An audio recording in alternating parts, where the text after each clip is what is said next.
Before I joined my undergrad, I wasn't sure actually. There was so many options and those options were very unclear because of the uncertainty, right? You don't know if you have a job, and if you have a job, you don't know how long it's going to be. I've always enjoyed creating, telling stories. I always enjoyed being told stories too. I wanted to do something in that.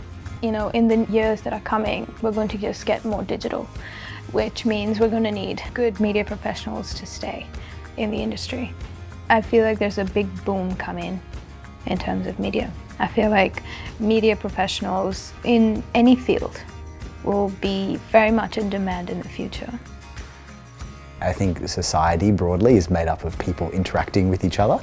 I think studying the humanities is really worthwhile because it allows you to understand the way people interact with each other. It's not about just the face value of what's happening, it's understanding what's going on behind and all about values, all about cultures, all about perspectives, and unpacking those to understand then what drives people and what makes them choose certain decisions. It's how we get to know the world around us beyond just our own personal experiences.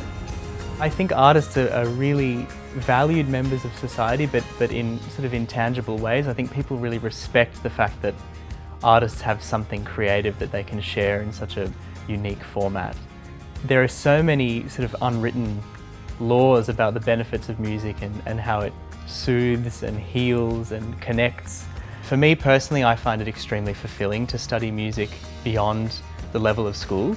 I know that it's going to be a really large part of my life, but not necessarily something that I draw, the most income from or that I do sort of in my day-to-day 9-to-5 life.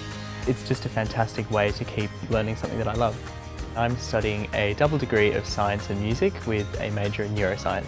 So I think having the balance between studies of humanity and science for me is a great way to sort of round out the learning experience at uni.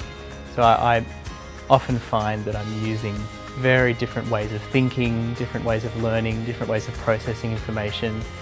Because the opportunity was there to continue it simultaneously with other study, I knew that if I didn't take that opportunity, it would be something that I would regret